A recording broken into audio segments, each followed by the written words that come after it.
সুন্দরবনে কাটাখালী ৩ নদীর মোহনায় বাঁধের ধস, বাঁধের প্রায় ৯০ ফুটে ধস। বাঁধ ভেঙে এলাকায় প্লাবিত হওয়ার আশঙ্কা স্থানীয়দের। ক্ষতিগ্রস্ত হতে পারে কাটাখালী, টেংরামারি সহ একাধিক গ্রাম।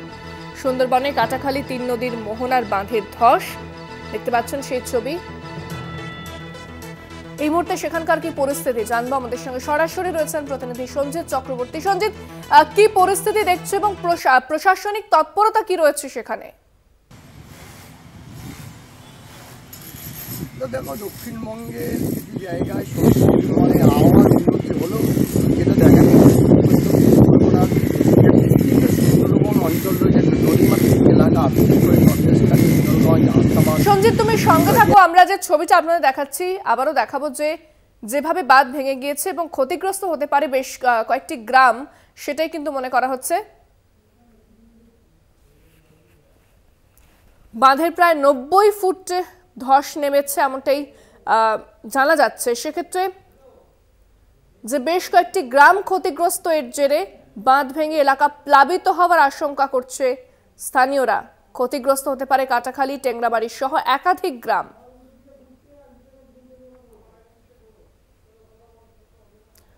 সুন্দরবনে কাটাখালী ৩ নদীর মোহনার বাঁধে ধস।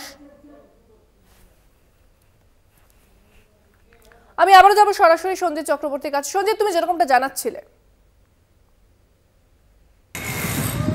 দেখো একেবারে সেই যখন যখন লাগাতার নিম্নচাপ এবং বৃষ্টির ফলে যখন বাঁধের মাটি নরম হয়েছে, একটু রোদ্দুর উঠতেই কিন্তু সামান্য জায়গার কয়েকটা সেখানে কিন্তু বাঁধের মাটির তলার যে মাটি সেটা স্খলন শুরু হয়েছে। সেই ছবি দেখা গেল উত্তর ২৪ পরগনার যে সুন্দরবনের হাসনাবাদ ব্লকের যে কাটাখালী, অর্থাৎ ৩ নদীর মোহনা, ইছামতি, বিদ্যাধরী এবং গৌরেশ্বর, এই নদী প্রায় ৯০ ফুট নদী বাঁধের যে আস্তে আস্তে কিন্তু নদীর গর্ভে চলে যাচ্ছে। কিন্তু এখানে বিস্তীর্ণ অঞ্চল রয়েছে সুন্দরবনের, বিশেষ করে গ্রাম রয়েছে, গ্রামের যে বাসিন্দা তারা আতঙ্কিত হচ্ছে। আর তুমি জানো, আর কয়েকদিন বাদে সামনে অমাবস্যা, অর্থাৎ ভরা কটাল মহালয়ার দিনকে, তার আগে যদি আবার নতুন করে নিম্নচাপের যদি বৃষ্টি শুরু হয়, মানে তাদের কিন্তু একেবারে রেহাই নেই বলে এমনটাই মনে করছে। ইতিমধ্যে গত ৩ মাস আগেও কিন্তু এই একই জায়গায় কিন্তু বাঁধে ধস নেমেছিল এবং সেখানে তখন সেচ দপ্তরের পক্ষ থেকে মাটির বস্তা, বাঁশের খাঁচা দিয়ে আটকানোর চেষ্টা হয়েছিল। হাসনাবাদ পঞ্চায়েত সমিতির সভাপতি আমিনুল ইসলাম তিনি জানিয়েছেন যে যেহেতু এখন নদী বাঁধের কাজ সরকার করে, অর্থাৎ কেন্দ্র সরকারের দায়িত্বে, অর্থাৎ সরাসরি ভিডিওর মাধ্যমে সেগুলো কাজ হয়, যেমন ১০০ দিনের কাজ বন্ধ রয়েছে এবং পঞ্চায়েত সেই কাজ দেখে না। পুরো বিষয়টা তিনি প্রশাসনিক আধিকারিকদের জানিয়েছেন এবং সেচ দপ্তরকে জানিয়েছেন।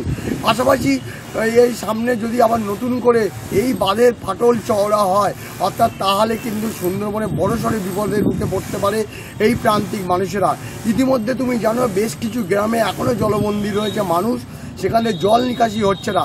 তার উপরে এই বাঁধের ফাটল, অর্থাৎ বাঁধের ধস নামে গেছে প্রায় ৯০ ফুট প্রায় লম্বা এবং প্রায় ২০ ফুট চওড়া। যে বাঁধের ধস আস্তে আস্তে যে বাঁধের ওপর দিয়ে যে ইট ছিল, সেই ইট নদী গর্ভে ধস নামতে নামতে ধীরে ধীরে কিন্তু নদী সেটা গিলে খাচ্ছে।